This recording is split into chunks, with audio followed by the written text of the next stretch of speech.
Galera, jogo rápido, esse é o especial do capítulo 1 ao capítulo 26 da nossa série, que quando começamos, estávamos apenas com 200 inscritos, agora somos quase 5.000. Muito obrigado e bora pro vídeo. Condenado à morte pelo seu próprio pai devido a fofocas traiçoeiras, Vikir Van Baskerville se encontra prestes a perder a sua cabeça. Mas antes disso acontecer, ele jura que se tivesse outra chance, se vingaria de toda a sua família. É quando de repente ele se encontra em um berço sem saber o que está acontecendo. Sua primeira impressão é que ele foi de arrasta e está no inferno, mas logo ele vê seu pai anos mais novo. Seu pai Hugo Le Baskerville chega menosprezando geral, chamando de lixo e vermes insignificantes. Manda as empregadas levar as crianças para esse tal de berço das espadas, que logo explica. E ao parar ao lado do berço de Vikir, Vikir começa a lembrar de tudo que um cão de caça tinha que ser. Fiel, sumir com algumas pessoas assim,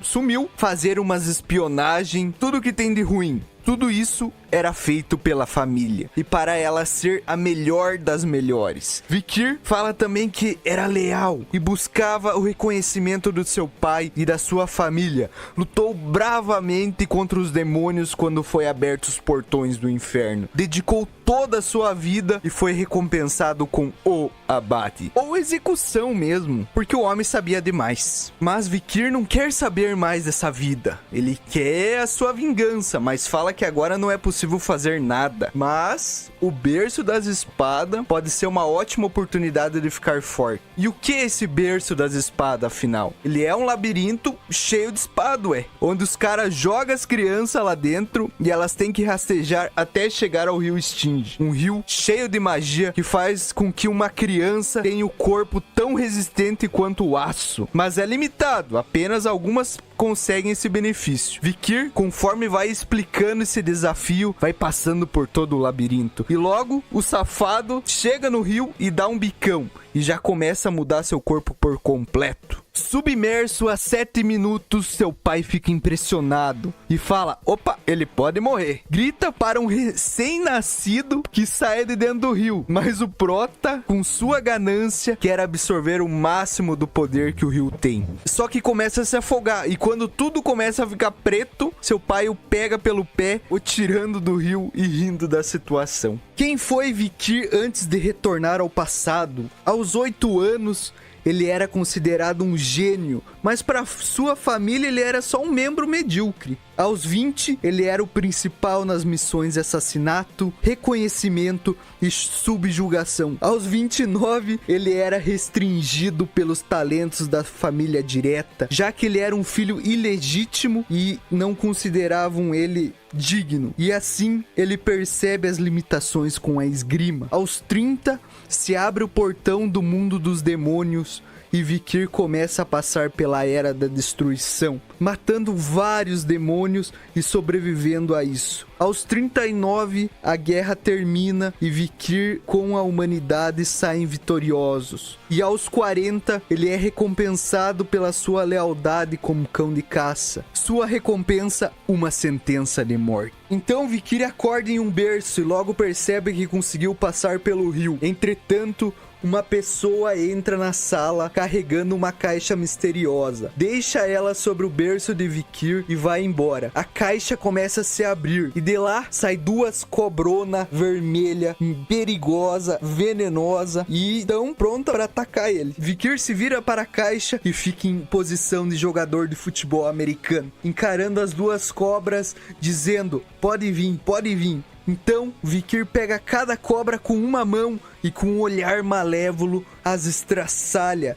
chocando a todos que vão no seu berço pela manhã, que vem a cena dele dormindo sobre o corpo das cobras estraçalhados. Assim se passa 8 anos e várias crianças estão sentadas no chão vendo uma aula sobre espadas. É uma explicação de como se aplica a mana sobre a espada e como ela vai ficando forte, começando do nível iniciante até o mestre das espadas. Título: que pertence a Hugo, pai de Vikir. Ao ouvir isso, ele começa a pensar que tem que chegar a esse patamar de brabo das espadas até seus 18 anos. O professor percebe que Vikir está longe nos pensamentos e acha que Vikir está pensando sobre algo além. E o elogia mentalmente, mas Vikir tá lá, só pensando como que ele vai matar seu pai. Então, no fundo da sala, 3 irmãos olham para o nosso protagonista com um olhar maligno. O levam para um depósito, o chamando de lixo, falando que tudo que ele fez até o momento era mentira. Ficar 7 minutos dentro de um rio e matar 2 cobras venenosas? Vikir só fica observando o que eles estão falando e lembra que em outra vida o perseguiram quando era acusado de forma injusta e que ele deveria fazer algo agora de maneira que isso não voltasse a acontecer. Um dos irmãos aponta uma faca para Vikir, tentando intimidá-lo, mas Vikir nem mexe o músculo para ele. Um dos trigêmeos o agarra pelas costas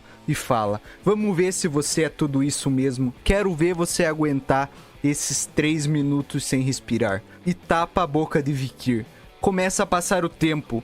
1 minuto, 3 minutos, 10 minutos. E Vikir tá lá de boaça. E os trigêmeos começam a ficar incrédulos com o que tá acontecendo. Falam que não está sendo divertido e pede para o irmão soltar Vikir, que logo dá uma dentada e arranca o dedo de um deles, que o faz gritar de dor, ficando bastante assustado com a situação. Um deles avança sobre Vikir e o apunhala com uma faca, mas como o homem tem a pele de aço, a faca não faz o mínimo de arranhão. Ele pega um dos irmãos pelo braço e fala: agora é minha vez de brincar com vocês. Após segurar a sua mão, Vikir mete um socão no meio da sua boca, quebrando alguns dentes e deixando seus irmãos irritadinhos. Mas Vikir não se intimida e já mete um chutão no outro. Pega a faca que está no chão e os ameaça, falando que apenas um pode viver, fazendo com que eles lutem entre si. Com isso, Vikir espera na parte de fora, enquanto seus irmãos estão se estapeando no outro cômodo. Logo vemos o mordomo discutindo sobre assuntos com Hugo, que fica contente ao saber que Vikir foi o primeiro colocado na prova escrita e pergunta quando que as provas práticas vão começar. O mordomo responde que dentro de alguns dias e que está faltando preparar alguns assuntos. O fala que o Vikir se envolveu em uma briga com os trigêmeos e que um deles perdeu vários dentes, outro teve a mandíbula amassada e o outro acabou perdendo um dedo. Mas todos foram tratados e recuperados, só que os danos mentais foram enormes. Então Hugo decide o chamar para sua sala. Vikir chega e apenas escuta o que ele tem a dizer sobre o acontecido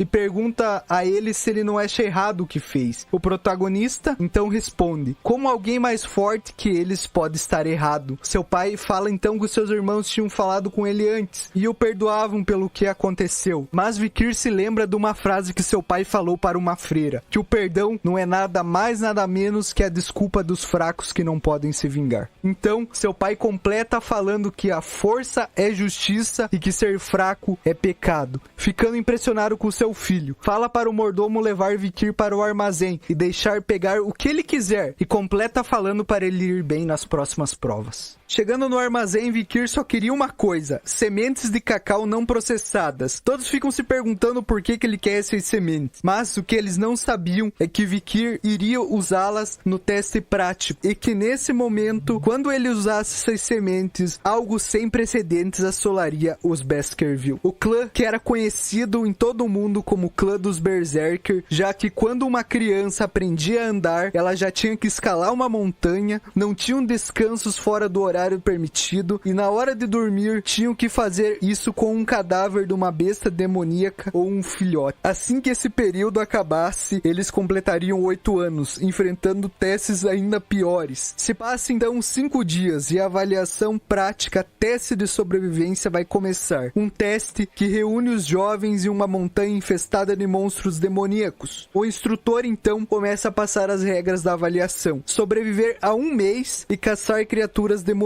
Dessa forma você vai pontuando conforme as regras passadas, e caso você consiga roubar o broche de alguém, você ganha uma pontuação extra. E o instrutor também aconselha os jovens a não deixar a área restrita.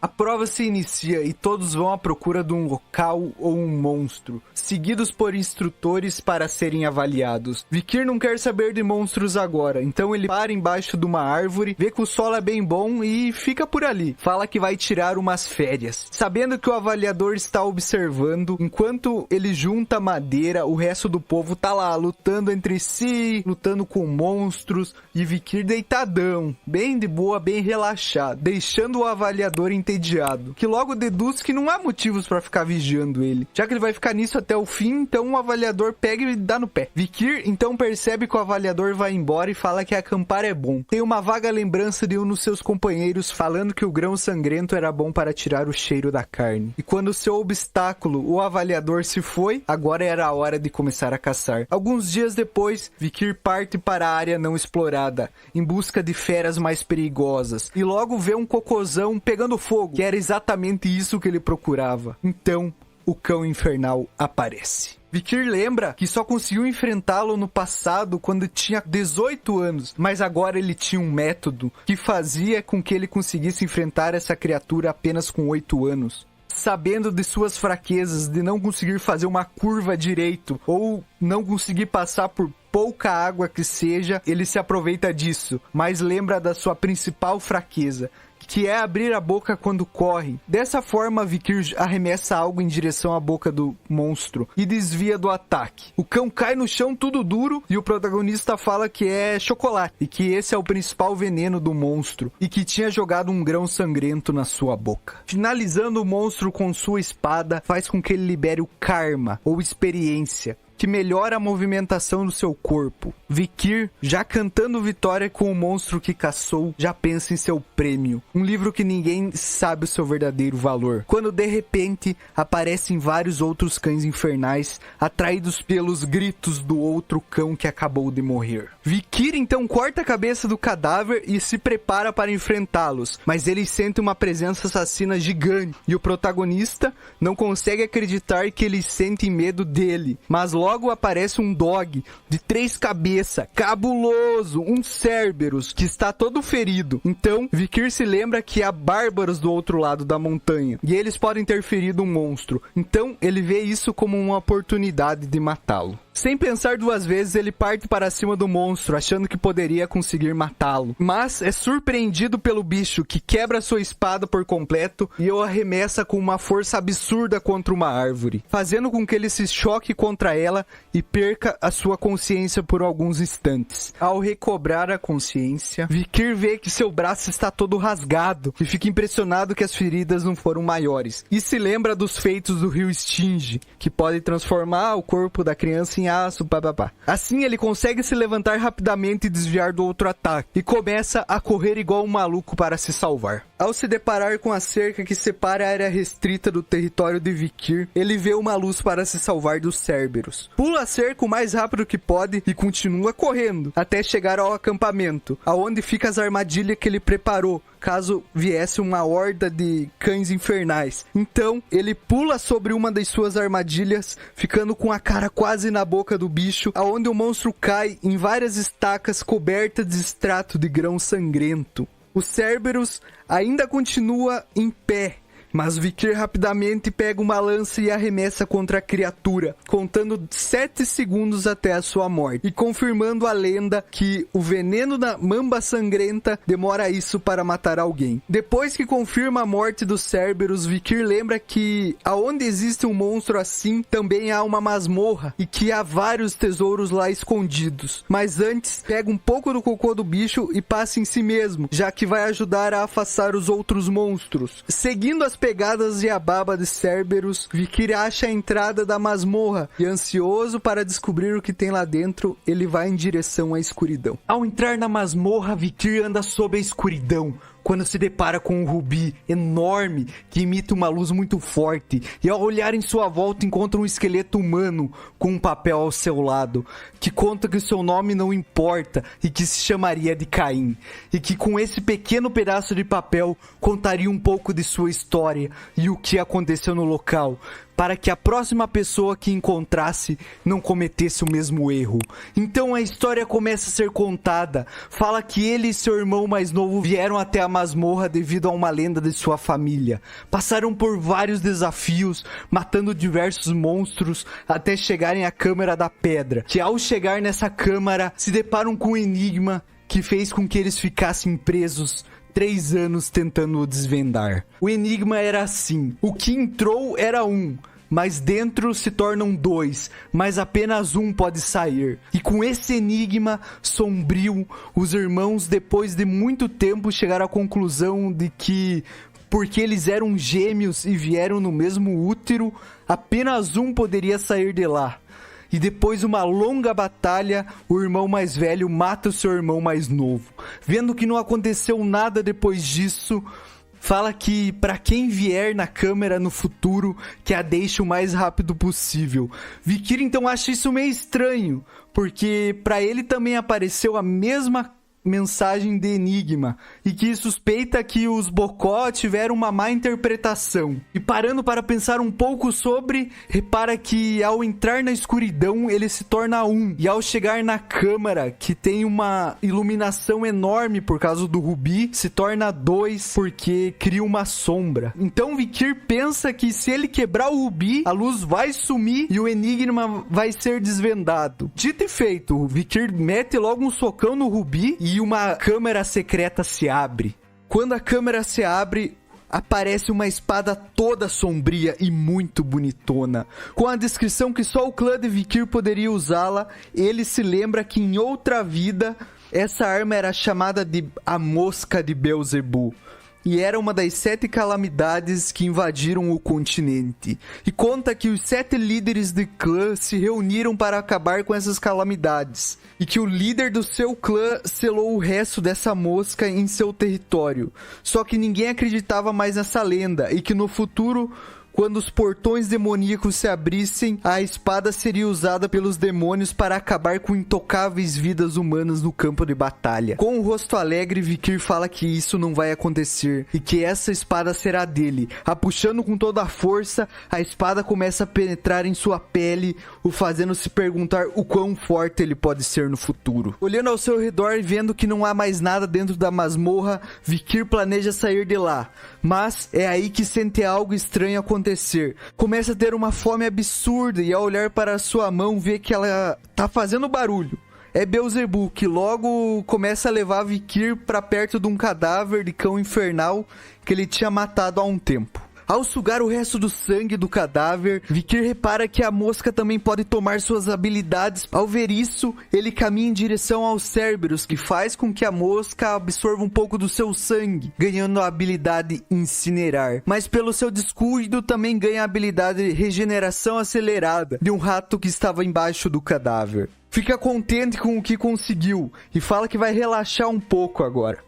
Então, a prova finalmente termina e a avaliação sobre o que os garotos pegaram vai começar. Tudo que eles pegam é transformado em colar, escudo, arma, etc. Mas uma criança acabou chocando a todos.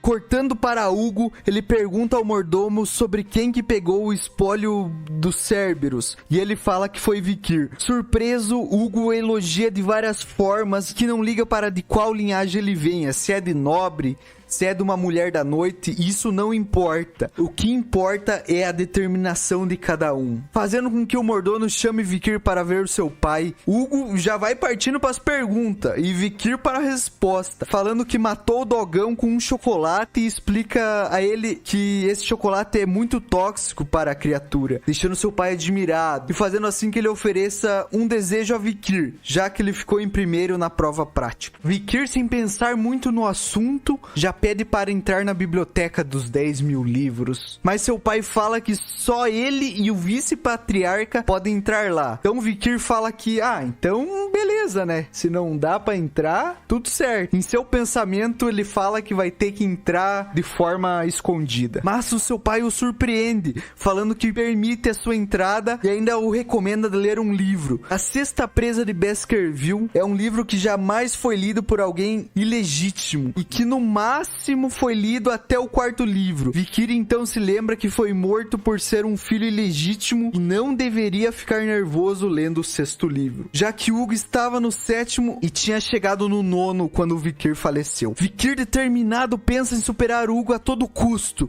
já sabendo que nessa biblioteca tem uma escritura de esgrima sagrada e que Hugo acabou de entregar para ele. Entra na biblioteca onde jamais tinha entrado na sua vida anterior e fica surpreso pela quantidade de esgrimas que poderia ter aprendido, mas foi proibido por não ser um descendente direto, já que existia uma regra que impediu os cães de caça de entrarem lá. O livro, todo protegido por correntes, é aberto por Vikir. Questiona Hugo por ter permitido isso. Já ele, uma criança de 8 anos, talvez não conseguisse ler todo o livro e o decorar, mas Vikir fala que anteriormente ele era um maluco que estudava de tudo e conseguia decorar e aprender sozinho, e que saiu da 4ª garra, que era até onde era permitido para um cão de caça, e conseguiu por conta liberar a 5ª garra. Cortando para uma breve explicação, nível 1 é a 1ª garra e nível 2 é a 2ª garra, e assim vai sucessivamente, e que a cada nível elas se caracterizam por auras de carmesim. Ele comenta então que não tem interesse no 6º livro e que está procurando por outra coisa.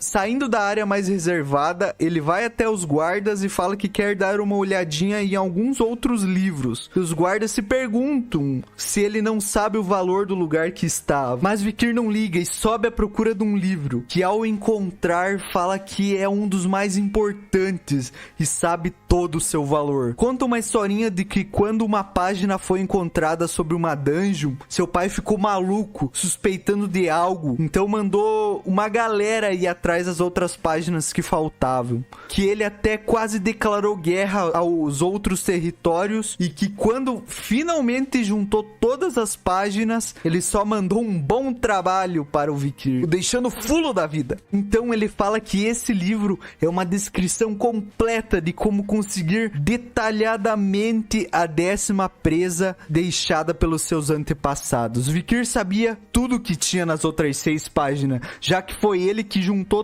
todas elas, mas não conseguiu progredir porque ele não tinha o texto original, mas que agora o negócio vai ficar doido. Vikir lê todo o livro até o decorar por completo, e ao amanhecer e ele não sentir a presença dos guardas, ele começa a fazer as liberações das presas. Ele vai de forma quase instantânea, saindo do 1º nível, passando pelo 2º, pelo 3º, pelo 4º e chegando no 5º, graças a um livrinho rasgado que leu antes, fazendo com que ele chore de felicidade. Ainda animado com a conquista, Vikir se lembra que só conseguiu liberar esse poder quando tinha 30 anos, mas agora com 8, que era um graduado nível baixo, sendo totalmente diferente de um expert espadachim.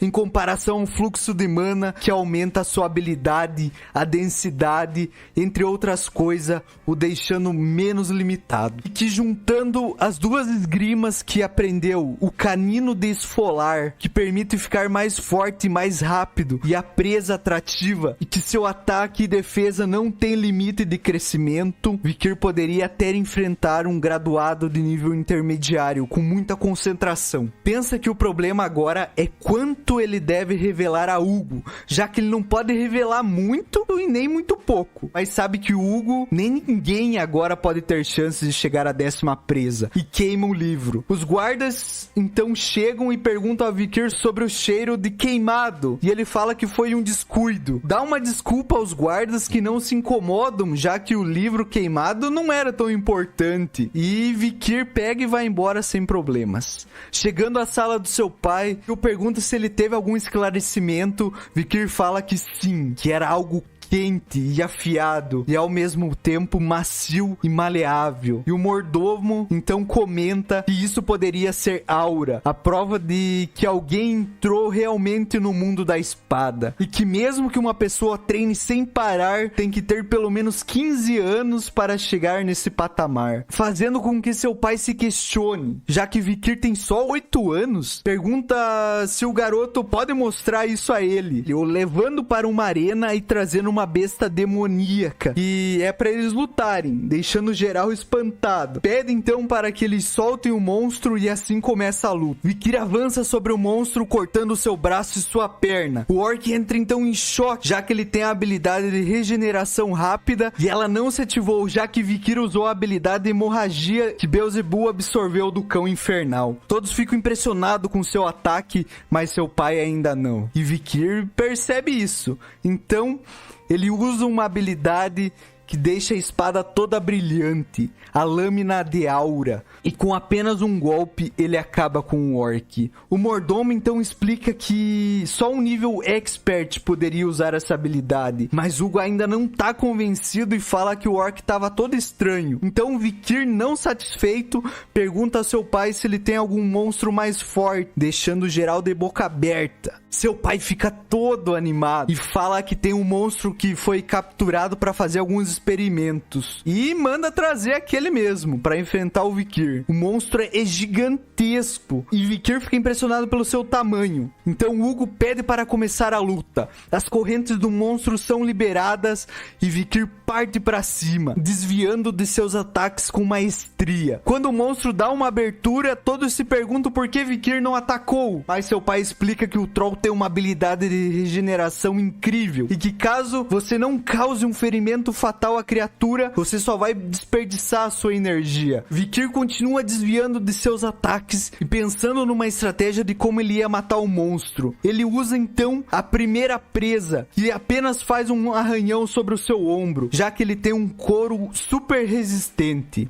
Seu pai pergunta se ele quer continuar lutando e Vikir, sem hesitar, fala que sim. Deixa claro que se o seu próximo ataque não funcionar, ele vai abandonar a luta. Então, Vikir acumula uma aura em sua espada e prepara o seu ataque. Vai em direção ao monstro e com apenas um golpe, ele mata o troll. E esse ataque é chamado de segunda presa, que era só conseguido ser realizado ao completar 18 anos e que agora um mero garoto de 8 anos conseguia fazer esse ataque. Vikir então ri e choca seu pai. Uma semana se passa e todos estão evitando o nosso protagonista depois do que ele fez na arena. E ele só pensa em como essa comida é ruim e que ele só liberou uma parte do seu poder escondido e que ele tinha adquirido uma habilidade incrível do troll, a ultra regeneração, quando percebe a presença dos trigêmeos. E só queria falar que o Vikir foi incrível contra os monstros, mas ele sente um arrepio e se levanta para dar uma boa surra neles,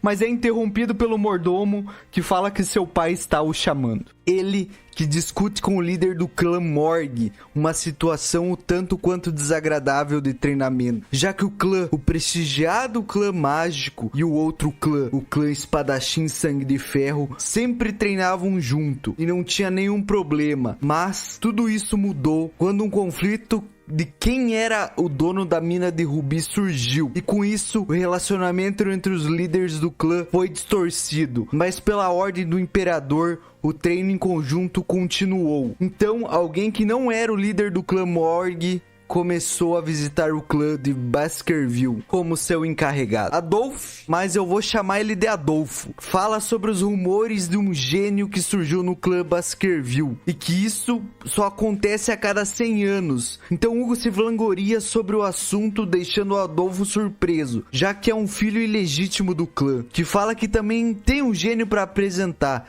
e chama Camus, uma menina de cabelos ruivos que entra na sala e senta ao lado de Adolfo, que pede para ela se apresentar. Ela então, sem querer saber da apresentação, já manda: "Você é o ladrão que roubou a nossa mina de rubi, certo?" E pede para Hugo devolvê-la. Ele, com um olhar sombrio, pergunta: "Ladrão?" E Adolfo pede para a menina se acalmar, que ao invés disso chama o Hugo de barbudo patético, o deixando brabo. Mas Adolfo fala que tudo isso é um mal entendido e é coisa de criança, fazendo com que Hugo concorde. A menina maluca então insiste que Hugo tem que devolver essa mina pra eles. E aí sim deixa ele pistola tola! E pergunta se ninguém tinha ensinado modos a ela num tom mais problemático, digamos assim. E é nesse momento que Vikir chega na sala, fazendo com que tudo fique mais calmo. Então Camus corre para a frente de Vikir e se apresenta. Ele então se lembra dela, a Imperatriz Sangue de Aço, falando que ela sim era uma gênia e que fez coisas incríveis no campo de batalha que a deixaram famosa. Ela pergunta a ele por que ele estava fazendo uma cara de idiota e pergunta por que a mina de Rubi tá no seu clã, já que ela não pertence a ele, sim ao dela. Vikir, ouvindo isso, já fala pra ela parar de fazer birra, deixando ela irritadinha. Que fala, então, eu vou te mostrar aqui porque a mina de Rubi pertence ao clã Morg. Vikir, acreditando que a menina vai causar uma tremenda confusão, fala que isso vai ser divertido. Mas é surpreendido, já que a menina começou a montar uma maquetona de gelo para dar a tal explicação. Começa a explicar sobre as fronteiras da mina e começa do lado do seu clã e vai passando para a fronteira do clã de Vikir. Ele então explica que não tem interesse significativo nos Rubi, mas sim nos territórios. E é por isso que não querem que outro clã entre nele. E cutuca a menina falando que eles só tão chateados, deixando a guria braba que tenta explicar de outra forma. Esticando seu braço sob a maquete para dar outro exemplo, Vikir a interrompe falando que agora o seu braço passou pro lado do seu território e que ela era sua, a deixando vermelha. Mas logo corrige falando que não era ela, e sim somente seu braço. E segura forte o braço dela e pega uma faca. Adolfo corre e o ameaça na hora. Ele então se desculpa, falando que era apenas uma faca de mentira e que brincam disso toda hora em seu clã. Hugo fala que quer discutir algo com o Adolfo sobre a mina, e a menina de cabelos vermelhos fala que Vikir vai pagar por ter feito ela chorar. Então, uma competição amigável está ocorrendo entre as crianças de 8 a 15 anos, dando mais atenção às crianças de 15 anos, que usam melhor as suas habilidades. Mas nesse dia, algo diferente estava prestes a acontecer, já que dois prodígios iriam se enfrentar. Então, se inicia uma batalha entre dois clãs. Camus começa a fazer uma conjuração absurda que deixa geral impressionado. Vikir, sem dificuldades, desvia de todos os ataques e ainda cutuca a menina falando pra ela usar umas magias individual. Ela o chama de verme e cria uma parede de areia, já que o garoto tá indo em sua direção. Com um simples chute, ele quebra a parede, fazendo com que a menina feche os seus olhos e aceite a derrota. Mas ele quer brincar com ela e apenas dá um super peteleco em sua testa que a faz voar para trás, a deixando furiosa e a provocando mais ainda. Ela, então, cria uma parede dupla de areia, o provocando, falando que quer ver se ele vai passar disso agora.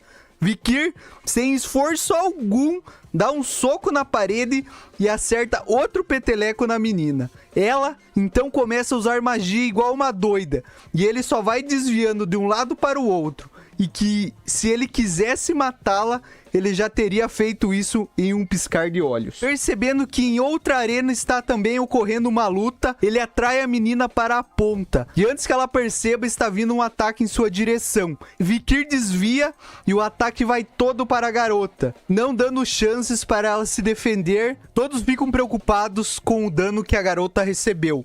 Seu tio grita em sua direção, mas Camus apenas está preocupada com suas roupas, que queimaram completamente devido ao fogo que ela tomou.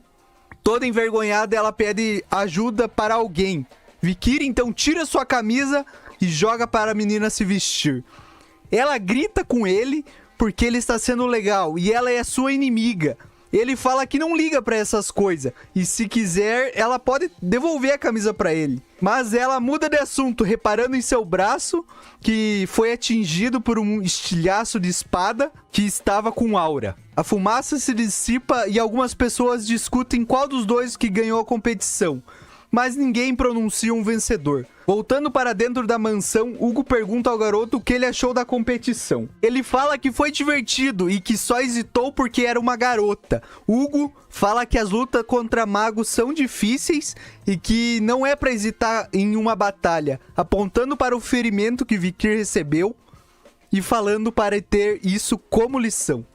Vikir se impressiona, já que Hugo jamais demonstrou preocupação com ele, em sua outra vida e que tinha se tornado frio e cruel depois de perder a sua esposa e o primeiro filho de forma trágica. Então, Hugo interrompe o seu pensamento e pergunta a Vikir sobre a mina de rubi. Ele fala que deve ser devolvida ao clã de Adolfo, já que seu clã é focado em expandir fronteiras, e a preocupação deles é a montanha onde ficam as criaturas demoníacas e o clã de bárbaros. E que, se bem utilizados os magos do clã, problemas vão se minimizar. Hugo olha para Vikir com um sorrisinho e concorda com sua resposta, e falando que o clã Morg colocou muitas pessoas para defender a entrada da mina, só basta levar as criaturas para lá e fazer com que eles arrependessem de entrar em seu território. Olhando para o garoto, fala que o plano dele bateu 90% com a sua ideia. Vikir pensa que tudo isso já tinha sido planejado e que ele só se lembrou dos planos. Enquanto vão caminhando pela mansão, se encontram com Adolfo e a garota no corredor, que pedem para conversar um instante antes de irem embora. Discutem então como eles podem fazer para minerar as terras, alugando ou talvez poderia realizar um noivado entre clãs. De início, Adolfo sugere que sua sobrinha e o filho mais velho de Hugo se casem. Fala que a menina é muito inteligente e que seria uma ótima companheira ao sucessor. Hugo fala que seu filho é muito velho e já tem 25 anos, e a diferença de idade é absurda. A menina, então, entra na conversa e fala que não vai se casar com alguém mais fraco que sua mãe. Seu tio a retruca, falando que ela nunca então vai se casar. Analisando Vikir, que quer alguém da sua idade ou mais novo. Hugo olha para ela e fala para baixar as orelhas, falando que isso não é um buffet livre. Ela concorda e fala que não sai também comendo qualquer coisa. Olhando para Vikir, fica toda boba e seu tio fala que ele não pode ser seu noivo, já que não é puro sangue. Ficando furioso com essas palavras de Adolfo, Hugo pergunta para Vikir o que ele acha da situação. O garoto então fala que só vai fazer isso se for ordenado. Adolfo fica incrédulo com a audácia do menino e a garota fica pensando que ele pode ser meio tímido e gostar dela. Hugo fala que a linhagem direta ou indireta não tem significado em seu clã, fazendo com que Adolfo ache isso bem incrível de sua parte. Ele, encarando o garoto, faz algumas perguntas e o analisa, avisando que ser talentoso não é o suficiente para sua sobrinha. Então, ele pergunta o porquê de Vikir não estar respondendo. O garoto então fala que tinha parado de ouvir, e a menina fica impressionada, já que ele consegue falar com seu tio com tanta ousadia. Adolfo ri e pede para conversar mais a fundo com Vikir. Hugo pergunta então o que ele quer conversar com uma criança de 8 anos, e ele fala que quer ver tudo que o garoto tem, que ele pode ser o futuro noivo da sua sobrinha. Ela então fala que não é dessa forma que funciona, e Adolfo olha para ela e a manda calar a boca. Então todos vão para a arena, e Adolfo pede para o garoto mostrar tudo o que tem. E para ajudar ele fala que vai conjurar um vaso com água e colocá-lo sobre a sua cabeça. E se Vikir conseguir derrubar uma gota, ele vai vencer o duelo. O garoto então planeja a forma que vai atacá-lo. Avança em sua direção, mas a menina grita, falando que ele não pode correr dessa forma. O seu tio bloqueia o ataque com o escudo mágico, fazendo com que Vikir recue. Em seguida, prepara várias bolas de fogo e joga contra o garoto, fazendo com que sua sobrinha grite com ele, já que ele está abusando do poder, mas Hugo vê que ele não está usando toda a sua força e pensa que não vai ser necessário ele intervir. Vikir se pergunta se isso é todo o seu poder e pensa que com sua experiência e habilidade ele pode até matá-lo. Então, o ataca várias vezes no mesmo lugar até sua espada quebrar, fazendo Adolfo rir e falar que foi tudo em vão as suas tentativas. De repente, uma gota escorre em sua cabeça. A espada perfurou o vaso e o garoto acabou de ganhar o duelo. Sabendo disso, ele o provoca, falando se isso é o suficiente ou quer que ele derrube mais água. Adolfo então fala que foi só uma coincidência e a garota fala então que ele ganhou e que vão se casar. Hugo sorri, falando que isso não foi uma coincidência, enquanto o Vikir olha para Adolfo, o fazendo pensar que o menino vai dar trabalho. 7 anos se passam e no campo de batalha há um ursão enorme. Vários garotos estão o encarando, enquanto o monstro avança para atacá-los. O monstro é forte e se defende de seus ataques, enquanto são observados por um homem, que fala sobre os cuidados que devem ter ao atacar um monstro mais forte. Falando para golpear suas pernas e suas costas, ao invés de insistir em pontos vitais, os trigêmeos com seu ataque combinado conseguem deixar o monstro mais cansado, e com isso,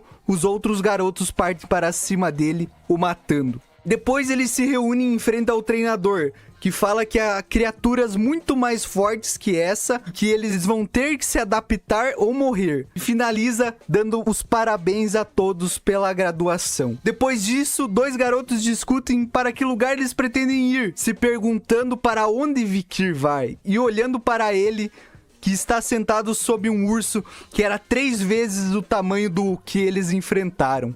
Vikir, perdido em seus pensamentos, fala que demorou muito mais do que ele esperava para conseguir sair do rank básico e chegar no rank intermediário. Lembra que está acima do seu rank na vida anterior, mas ainda assim está muito lento o seu progresso. O mordomo chega e fala que seu pai quer vê-lo e que seu posto foi decidido. Vikir então vai em direção à sala do seu pai e o cumprimenta perguntando sobre a cicatriz que está no seu nariz. Hugo explica que foi atacado por uma bárbara muito habilidosa com arco e que não tinha conseguido pegá-la, mas deixou uma cicatriz enorme em seu rosto e que, independente disso, dá os parabéns a Vikir pela graduação e fala que vai ser difícil a partir de agora. Vikir então pensa qual posto irá ganhar dessa vez, já que na outra vida ele se tornou um cavaleiro pitbull. Passou 21 meses enfrentando situações de vida ou morte como um descartável. E pensa que essa é a forma que são separadas as crianças. A elite, que aprende as funções políticas e administrativas, e os descartáveis, que morrem em batalha ou depois que ganham experiência começam a ajudar os elites e começam a crescer através de funções administrativas e políticas. Achando impossível que o seu pai o coloque como um elite, se surpreende quando Hugo fala que ele vai ser um congressista, que é uma pessoa que administra e legisla dentro dos territórios da família. Vikir então se questiona o que o seu pai acabou de falar e pensa: ele vai mesmo fazer isso com um filho ilegítimo? Hugo fala que o Vikir conquistou algo que está no mínimo 1 década à frente de qualquer outro gênio. E é por isso que ele está dando esse cargo a ele. De início, vai ser o vice-cônsul de uma cidade chamada Underdog e pergunta se ele vai aceitar a sua oferta. Vikir, que não é bobo nem nada, fala que vai aceitar a decisão do seu pai. Pergunta sobre a mina de rubi da família Morg, porque ele conseguiu derrotar Adolfo. Sem falar o que é, Hugo diz que a decisão não é algo difícil e que pode fazer, dizendo que confia em Vikir e sabe que ele não vai fazer algo ridículo. O garoto concorda com seu pai e se retira da sala. No corredor, o mordomo então fala que o líder o valoriza muito e por isso o colocou nessa posição e não o jogou em batalhas reais. O menino fala que esse só é o caso se ele conseguir cumprir as funções. E pensa que não importa qual seja o trabalho atual, já que isso não o fará perder suas memórias e a sensação de ter a cabeça decapitada. E com sangue no olho, ele fala que Hugo vai passar pela mesma coisa. Alguns dias se passam e a nova cidade aonde Vikir vai se tornar vice-cônsul é apresentada. Um homem exige que os seus funcionários deixem tudo muito bem limpo, já que o garoto vai chegar no próximo dia. Assim que ele se retira, os funcionários se perguntam como deve ser o vice-cônsul e se ele tem experiência com negócios. Um deles fala que é um garotinho mequetrefe de 15 anos e que eles estão ferrados também dessa vez. Observa então um garoto passando e falam que ele só deve andar por ali com permissão. Kira então se vira e fala: tire suas mãos de mim se você não quiser morrer. e traga mulheres e álcool imediatamente, porque vai ter uma festa. Os convidados então chegam e apreciam um bom vinho e o banquete. O gerente então é apresentado. Seu nome, Chihuahua Baskerville. Reclamando, fala que estão todos ferrados mais uma vez, já que o antigo cônsul aceitava a propina e que fazer a festa em um lugar sagrado de trabalho o torna um desgraçado. Mas antes de terminar as suas palavras, Vikir chega e pergunta se ele é o gerente. Se apresentando, o Chihuahua pensa que ele vai ter que aguentar um qualquer, ficando indignado. O garoto fala que gostou do lugar e que pesquisou sobre a situação atual, dizendo que não vai atrapalhar o trabalho do gerente, que se questiona se isso é uma nova forma de insulto. Se perguntando o porquê de Vikir estar ali, já que tá ocorrendo uma festa lá fora, Vikir o interrompe falando que o principal problema da cidade é o mercado negro e que a economia está acima da lei e que não será nada resolvido apenas parando isso, e sim tirando os principais líderes desse negócio. Fala que seu papel é criar leis e aplicá-las, e que vai acabar com esse negócio em uma semana, mas que a jovem precisa convencer a todos fazendo alguma coisa no próximo dia, e com isso ele vai conseguir jogar uma montanha de merda e atrair as moscas. Várias pessoas então se reúnem à praça no dia seguinte, se perguntando por que de Vikir estar parado naquele lugar desde a madrugada. Ele começa se apresentando e fala que as leis estão publicadas no painel, são leis bem pesadas, que se você realizar o tráfico humano, você vai ser punido com a morte.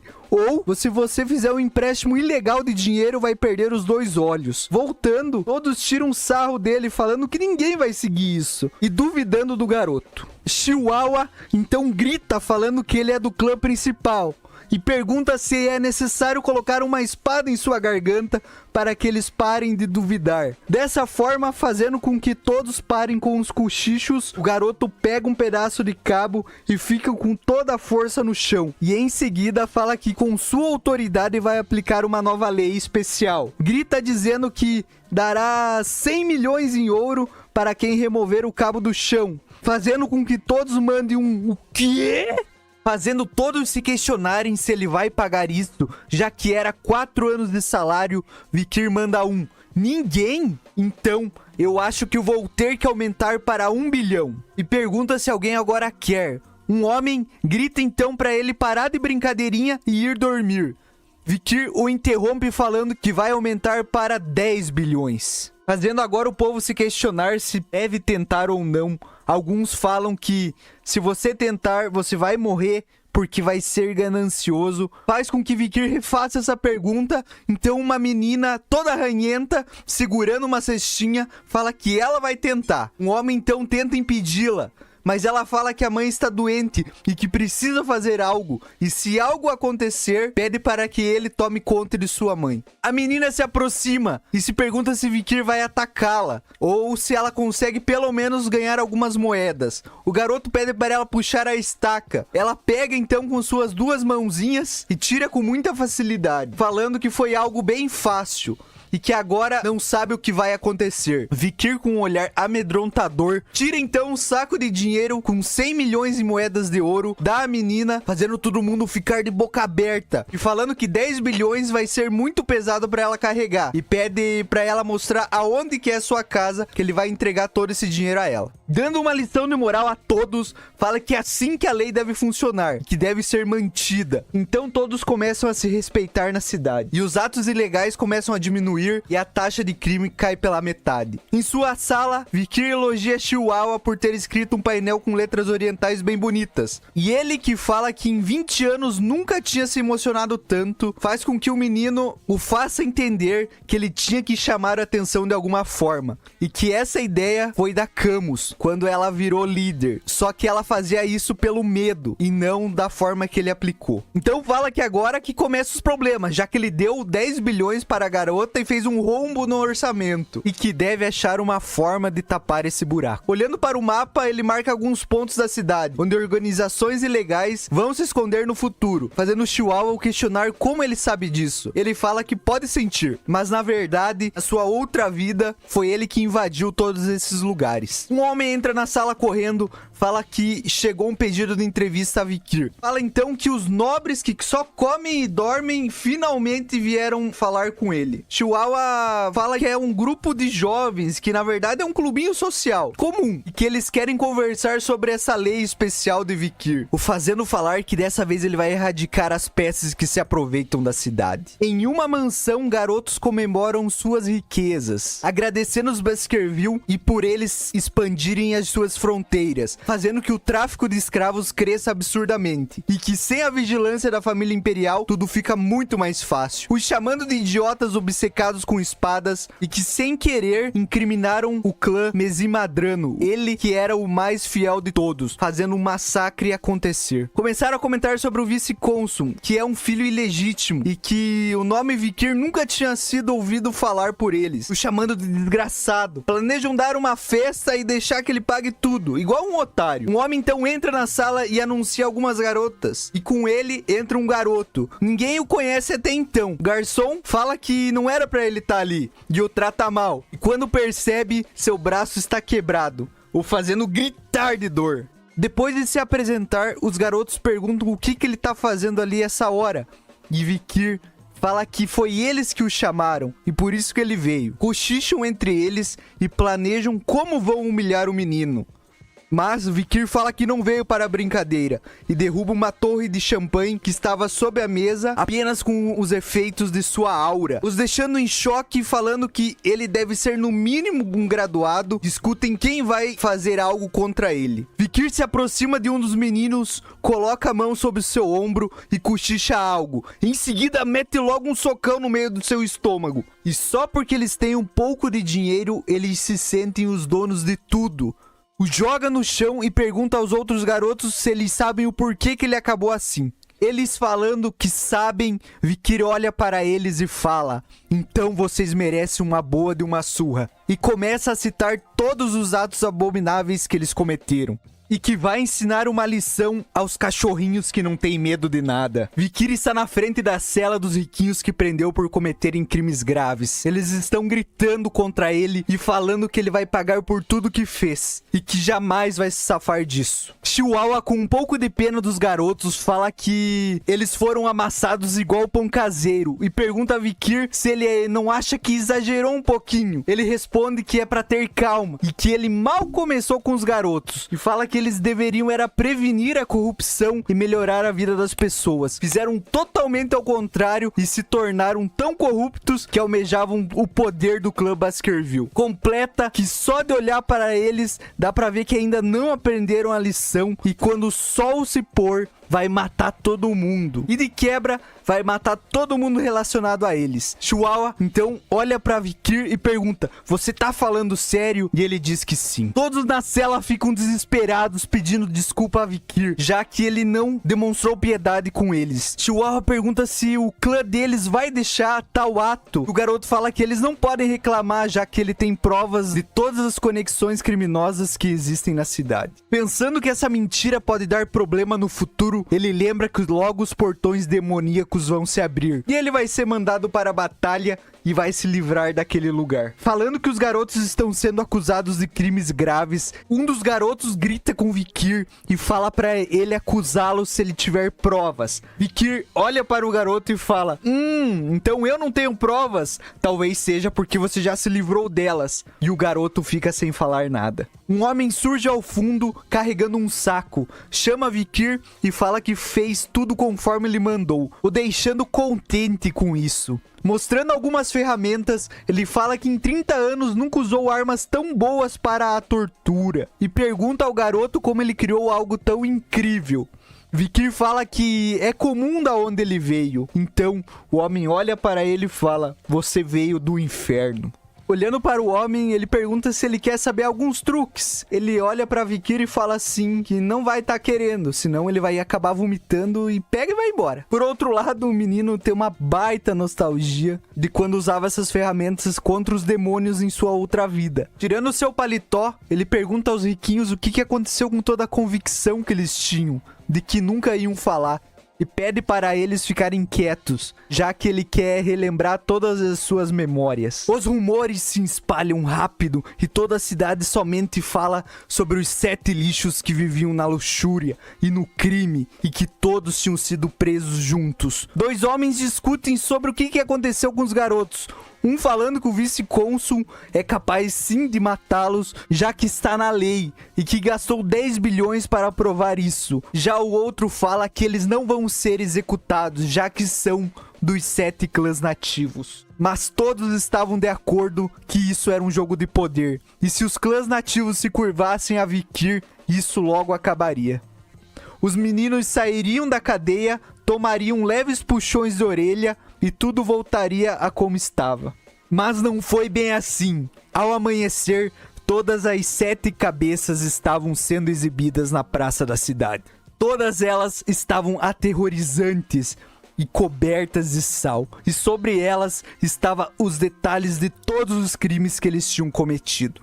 Voltando para a mansão, Vikir fala que não poderia ser surpresa para ninguém, já que estava tudo na lei, mas o fato de serem nobres traria mudanças e com certeza os seus pais iam tramar algo contra ele, e que isso só vai acabar quando um lado estiver totalmente eliminado e que a cidade está prestes a passar por um banho de sangue. Olhando para Chihuahua, ele fala para ele se preparar, já que a próxima operação vai começar. Vemos então Vikir em uma gaiola, indo em direção ao que parece ser um circo. Em algum lugar em Underdog, carruagens de alto nível começam a se reunir ao redor de uma tenda estendida, em um local isolado. Hoje era dia de leilão de escravos, e claro que era algo totalmente ilegal, já que os Baskerville não foram informados. Bárbaros sequestrados, nobres e plebeus eram comercializados como mercadorias. Um palhaço agradece a todos por virem ao circo e que são muito bem-vindos. Verificando o passe de entrada para a venda de Chihuahua, ele pergunta se ele gostou das últimas compras e se elas não deram trabalho. Ele, com o cu na mão, responde que sim e deixa Vikir atencioso sobre essa questão. O palhaço agradece e fala que vai fazer uma ótima venda, já que com olhos vermelhos e cabelo longo, o garoto é uma bela de uma espécime. Os compradores parecem estar bem curiosos com o que pode ser vendido hoje naquele lugar e falam que adoram ouvir as histórias dos escravos que compram. O palhaço então começa o leilão com uma besta demoníaca ranquear, que diz ter 19 corações e que tudo que tem nela é bem aproveitado, e começa o leilão com 100 milhões. As ofertas não param de subir e a besta é vendida por 250 milhões. Alguns escravos são anunciados e vendidos até que um homem chega no apresentador e fala para ele anunciar uma pessoa. Falando que vai ser algo difícil de sair, ele anuncia o escravo como algo especial. É uma Bárbara Balak, e quem comprá-la vai conseguir testar suas habilidades como mestre para domá-la. Eles se perguntam por que tentaram vender essa coisa e anuncia a oferta inicial em 5 milhões. Ninguém se interessa e ele baixa para 3 milhões e depois para 1 milhão. Todo mundo ignora esses valores, então ele pede para tirar ela do palco. Ela que se revolta e toma uma joelhada no estômago, que desmaia e é levada para os fundos da tenda. Depois da pequena confusão, ele pede desculpas e fala que vai recomeçar o leilão. Mostra então Vikir e fala que ele é um garoto calmo e educado e que somente uma algema foi necessário para controlá-lo. Dito isso, uma mulher já grita lá no fundo que oferece 600 milhões por ele. Outros começam a ofertar mais e mais, e um barão lá no fundo grita: eu dou 6 bilhões por ele. Todos olham para ele e se perguntam por que ele vai gastar tanto dinheiro. Sua ajudante então o questiona, perguntando se ele não tá exagerando. Ele olha para ela e fala que não, já que na capital ele pode vender pelo dobro do preço porque o garoto é um bonitão. Ela teima e ele a xinga, falando que deu casa, comida, quando ela não tinha nada e que não se deve tratar o seu mestre assim. O vendedor então fecha a oferta e o garoto garota é vendido para o cliente 99, que olhando mais de perto, fala que já pensou várias maneiras de brincar com ele, e que está totalmente ansioso por isso. Esticando suas algemas ao barão, ele pergunta se quer que tire elas. Vikir então fala que não é necessário, as quebra e dá logo um chutão no barão que voa longe. Pega em suas partes e esmaga até ele desmaiar. Tira a peruca e repara que o barão na verdade tinha morrido. Olhando para todos, ele fala que o circo é o nome digno. Pede para geral ficar parado, senão ninguém vai sair ileso. Dito isso, o palhaço grita para os seus capangas irem atrás de Vikir, já que ele está desarmado e sem roupas. Mas não contavam com a lâmina de Beelzebub, que rapidamente ele a ativa e começa a passar a faca em geral. Assustado, o palhaço fala que ele tem uma aura de um graduado e que é muito novo para isso. Mas enquanto o Vikir corta mais um no meio, impressiona Chihuahua, que fala que não sabia que ele era tão habilidoso. É nesse momento que o apresentador o pega e pede para Vikir baixar a sua arma. Ele olha para eles e fala para não se preocupar, porque quando ele saiu da mansão de Baskerville, o seu pai tinha lhe dado algo. Era um apito que rapidamente o usa. O palhaço fala que isso só foi para assustar, já que nada tinha acontecido, quando de repente tem sua garganta atravessada por uma lâmina. Em seguida, vários homens chegam no lugar cercando todo mundo e fazendo eles se perguntarem quem são. A assistente do barão começa a os descrever como os especialistas mais cruéis do reino, e que essa força tem mais de 100 cavaleiros e que todos são no mínimo graduados. Eles são chamados de os Pitbulls de Baskerville. Enquanto ela pensa isso, um cavaleiro começa a sacar sua espada para cortá-la, mas Vikir o impede, falando que com os outros tá tudo bem, mas com ela não é para fazer nada. O manda então matar todo mundo que de início esteja de pé, e se algum que estiver deitado se mexer, pode passar a faca. Dito isso, eles saem cortando todo mundo, e um homem treme ao ver essa cena e pede para algemá-lo. O cavaleiro fala que não carrega nada como algemas, então corta suas duas pernas e fala que quem vai ser condenado à morte não vai precisar delas. Seu tio chega e pergunta o que achou dos Pitbull, se ele está surpreso com isso e se quer mais alguma coisa. Vikir fala que até ficou surpreso e que agora ele não precisa de mais nada. Seu tio então o convida para entrar para a cavalaria. Ele fala que vai pensar no assunto, mas no momento tem outras coisas para resolver, fazendo seu tio se sentir ignorado e o querer mais ainda. Vikir então vai em direção ao armazém, passa por um cofre e fica meio enojado, pensando que toda a riqueza que tem dentro dele vai para o seu clã e que ele não queria fazer parte disso, mas deixa pra lá e encontra uma jaula. Quando ele tira o pano, vê uma garota toda machucada. Olhando para ela, ele se sente frustrado e pensa em ajudá-la. Pega então uma poção de cura que recebeu dos cavaleiros e coloca o elixir na boca da menina, que rapidamente se cura e acorda. Toda assustada, ela olha para Vikir. Ele, que fala na língua nativa dela, para ela levantar e fugir, já que ele tinha brigado tanto com eles na sua outra vida. Ele tinha aprendido alguma coisa. Ela então retribui falando algo. Ele não entende nada, mas acredita que ela agradeceu. Então a garota pega e vai embora. Continua caminhando e encontra o que procurava, a besta Rank A. Sem pensar duas vezes, puxa sua lâmina Beelzebub e fala para ela ser rápida, já que os cavaleiros logo iam chegar. Na manhã seguinte, a única coisa que todos conversavam era que Vikir conseguiu fazer coisas incríveis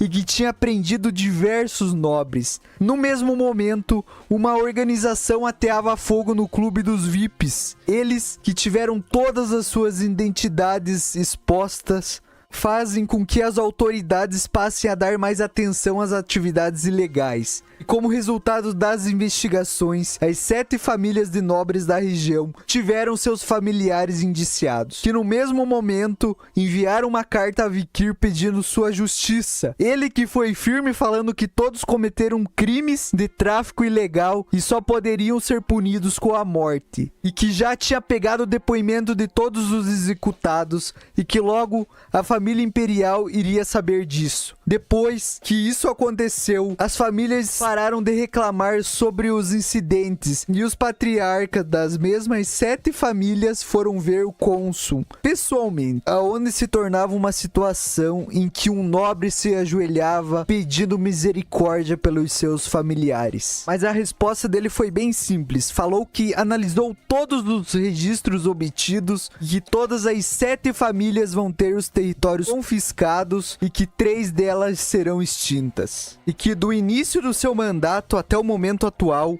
todos os dias rolou banho de sangue naquela cidade. Mas era sangue dos vermes, aqueles que prejudicavam toda a economia e traziam medo à população. Mas para ele fazer isso, ele teve que contratar muitas pessoas, fazendo assim com que a taxa de desemprego da cidade despencasse. E com o desmanche desses locais ilegais, fez com que a economia da cidade começasse a subir, trazendo várias novas arrecadações e fazendo com que Vikir começasse a ser amado por todas as pessoas da cidade. Chihuahua leva um café a Vikir e fala que isso é um agradecimento por ter salvado ele. Mas Vikir fala que isso é muito pouco para uma vida. Então, mudando de assunto, pergunta como está a caligrafia de Vikir e fica encantado com o que vê, já que o garoto faz coisas de forma rápida e prática, e ele demorou muito tempo para aprender. E se pergunta se Vikir continuar ali, até onde a cidade pode crescer. O dia se passa e a noite chega. Vikir vai para a masmorra, onde tem uma mulher presa, e de início quer que ela confirme o seu nome. Cindy Wendy Sem Rosé. Ela então pergunta a ele por que ele salvou ela. E ele fala que foi para fazer algumas perguntas. Ela não acredita muito nessa conversa e o encara com ódio. Então ele pergunta sobre o barão, que mesmo sendo um homem depravado, conseguiu acumular muitas riquezas de forma rápida, e que se ele não tivesse usado para o mal, ele podia ser uma pessoa renomada. Ao olhando, ele fala que se ela responder todas as perguntas que ele fizer, vai deixar ela ir embora. Ela então fala que vai responder tudo que sabe. Então pergunta a ela se ela acha ele um homem justo. Ela faz uma piada e Vikir pede para ela ser honesta, para que ele possa cumprir a sua promessa. Ela olha para ele e fala que ele agiu errado, o fazendo sorrir e se aproximar do seu rosto. Com um olhar sombrio, Vikir pergunta a garota o porquê dela achar isso. Se afastando, pede para ela começar a falar. A garota então fala que desde os tempos antigos, a principal qualidade do cônsul era a sua virtude. Fala que Vikir pegou vários vilões fracos e usou isso para criar a sua imagem, e que pretende ferir e até matar pessoas comuns, e com o tempo isso vai manchar a sua imagem, e que o patriarca também não vai gostar de saber que a sua influência é maior que a dele na cidade. Vikir fala, rancor das pessoas e uma ameaça de Baskerville. O que você me recomendaria fazer? Ela fala para ele devolver toda a sua autoridade a Baskerville e dar todo o crédito ao patriarca, para ir para as Montanhas Negras ou a Academia do Império, ser o mais discreto possível e cultivar a sua força em segredo, até quando chegar a hora, dar ao patriarca o que ele merece. Vikir grita com a menina, dizendo que essa forma de falar é como se estivesse mandando um cachorro morder o pescoço do seu dono. E ela completa que essa é a única forma de um cão de caça extravasar a sua raiva. O garoto sorri e fala que gostou do que ouviu e que a menina é boa em dar conselhos, e que essa ideia bateu muito com a que ele tem. Pega uma chave e fala que vai soltá-la. Ela o questiona, perguntando se ele vai mesmo a soltar, e ele fala que sempre cumpre com suas promessas. A garota se levanta, começa a ir embora e fala para Vikir não se arrepender no futuro do que acabou de fazer. Mas antes dela ir, ele pergunta se ela é da família Mesmadinaro. Assim, uma breve explicação surge, falando que no início não havia somente 7 famílias, mas sim 8, e essa 8ª era a família mais rica, mas teve um final muito trágico. E tudo aconteceu porque o caçula da família começou a demonstrar técnicas de esgrima aos presentes em uma festa de aniversário que tinha os representantes de Baskerville. Todos ficaram impressionados, mas eram técnicas secretas que somente compartilhavam entre eles. E no mesmo momento a notícia chegou ao patriarca do clã e que foi considerada uma técnica militar rank 1 e que tinha sido vazada. Então, os cães de caça foram liberados e toda a família foi massacrada e extinta. Mas, na verdade, havia outras pessoas por trás disso. os 7 demônios das outras famílias. Eles que roubaram o livro de Baskerville que continha essa técnica de esgrima apresentada pelo garoto. A garota o interrompe e pergunta o que a história tem a ver com ela.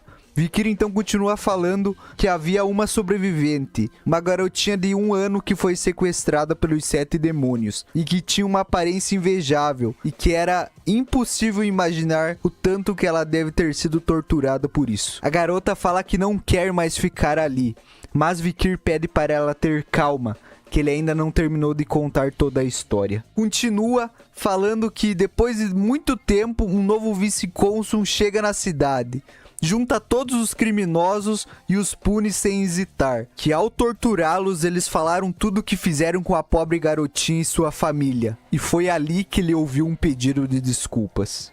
A garota então explode e grita: desculpas? Quem raios eles acham que são para pedir desculpas?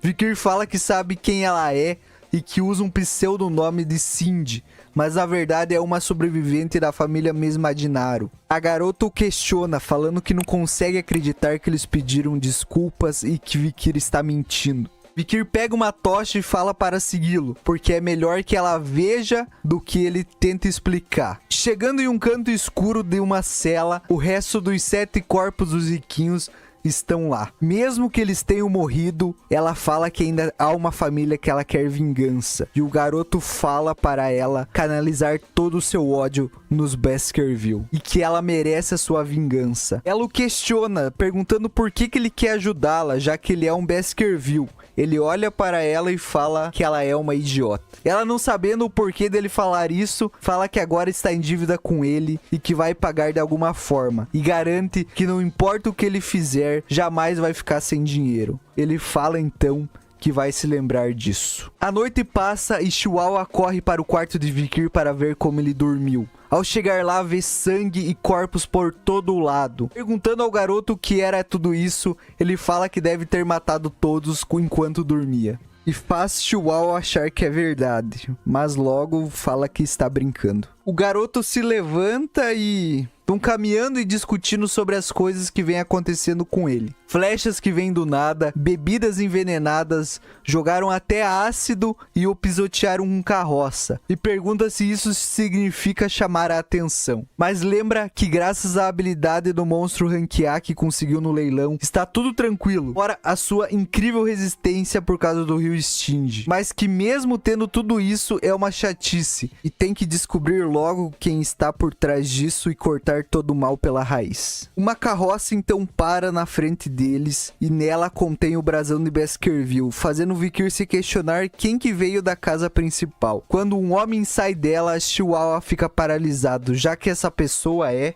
o mordomo-chefe, que está na posição por 4 gerações, o melhor mordomo do clã, John Barrymore. Pensando que nunca imaginaria encontrar o ídolo de todos os servos do clã Baskerville, Chihuahua fica encantado. Vikir conversa normalmente com ele, afirmando que se ele está ali é porque o líder quer conversar sobre seus feitos. O mordomo concorda e fala que o líder gostou muito das suas conquistas e pediu para que o levasse de volta à casa principal. E que ele estava muito orgulhoso quando pediu para que ele fizesse isso, fazendo o Vikir se questionar: orgulhoso?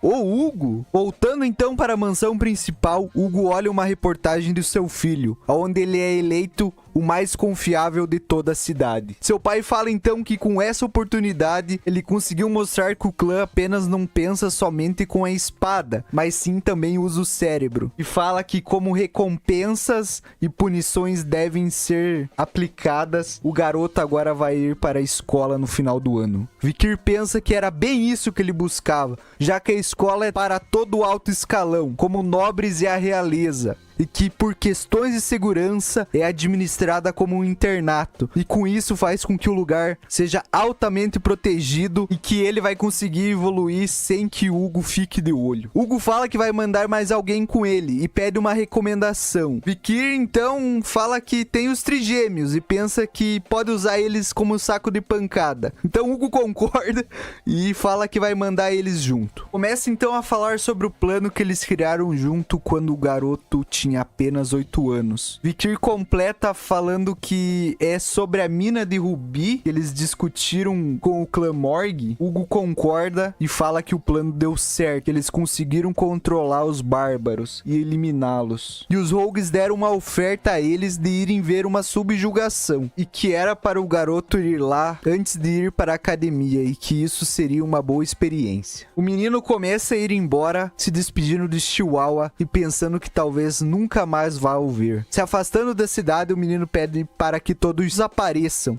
Eles, que pedem desculpas por fazer o garoto esperar, falam que vão guiá-lo até o Forte Morg. Pergunta ao cavaleiro sobre o seu tio, já que ele é da Ordem dos Pitbulls. O cavaleiro então responde que seu tio anda na mesma e que não para de pedir dele depois do incidente em Underdog. Indo em direção às montanhas, observam se está tudo certo, se não tem nada ilegal acontecendo, e vão conversando sobre só estarem ali para observar. Mas Vikir pensa que se ele pudesse olhar o lugar onde estão os bárbaros, seria perfeito. Chegando então ao forte, há vários corpos expostos. O garoto afirma que essa é uma mensagem dos Morgs aos bárbaros, e que é um aviso até que brutal, e que essas estacas lembram alguém que pode ter evoluído muito com esse tempo que passou. Do alto do forte, 3 pessoas gritam perguntando quem está ali, e que não podem entrar no forte sem a permissão. Olhando para elas, Vikir se lembra quem elas são: as 3 flores de Morg, High Sis, Mid Sis e Low Sis, que juntas fazem qualquer um tremer de medo. Fala que são do clã Baskerville e que vieram olhar o território e melhorar a sua relação com eles. E pede para abrir o portão. Uma então fala que mandou o informante avisar que eles não podem deixar ninguém entrar e que só vão receber novas ordens no outro dia. Vikir grita falando que eles são os donos da terra e que querem entrar, e é para elas pararem de impedi-lo. As garotas o provocam e ele fica furioso, falando que conhece todas as leis que tem no território e que é suas últimas palavras para elas abrirem o portão, as deixando furiosas e fazendo com que joguem magia contra eles, o chamando de moleque mequetrefe. O guarda que acompanha Vikir fala que palavras não vão funcionar, então começa a sacar sua espada. Então Vikir ouve ao fundo alguém gritando, xingando as 3 meninas. E é assim quando de repente a Dora aparece. Desculpe. Os trigêmeos aparecem pedindo para deixar esse assunto com eles. E Vikir faz uma cara falando que tá ficando puto com tanto trigêmeo reunido. Pensando que os 3 são inúteis no quesito inteligência, mas são ótimos em seguir ordens, Vikir planeja como domá-los para que se tornem verdadeiros cachorrinhos. E fala que conta com eles para resolver a situação. As outras trigêmeas, vendo isso, falam que são as melhores, fazendo os meninos ficarem bravos e mostrarem o dedo do meio, as irritando e fazendo com que Vikir se lembre que na sua vida passada as meninas eram famosas por usarem 3 elementos mágicos: água, terra e grama, que quando elas combinavam essas forças, ela se ampliava milhões de vezes. Fazendo surgir uma raiz enorme, as meninas olham para eles, os chamam de merdinha e mandam vir pra porrada. Eles que gritam que esse gravetinho não faz nem cócega e nem dá medo, vão pra cima delas usando o primeiro estilo. Quando um deles acaba tomando dano para a planta, faz as meninas rirem e falarem que jamais essa espada fraca vai chegar perto delas. Os garotos olham bravíssimos e voltam para a briga. O cavaleiro discute com o Vikir como essa luta entre magia e espada é boa de se assistir, já que eles são as promessas dos 2 clãs. Falando que tudo isso é perca de tempo, pensa que se geral morresse logo seria muito mais fácil e menos chato, já que ele tem muito para discutir com a administração do posto avançado e já está farto de perder tempo. Quando outra pessoa aparece pedindo o que está acontecendo na área dela, jogando uma gigantesca bola de fogo na direção dos trigêmeos, fazendo uma enorme explosão, o que anima Vikir, já que geral pode ter morrido, mas que logo se decepciona, porque no máximo foi queimado uns fios de cabelo. A menina de cabelos vermelhos que está no topo da torre pede o que está acontecendo novamente, fazendo com que as trigêmeas comecem a falar de forma informal com ela. Elas falam que estavam tentando parar os invasores e que foram eles que começaram a luta.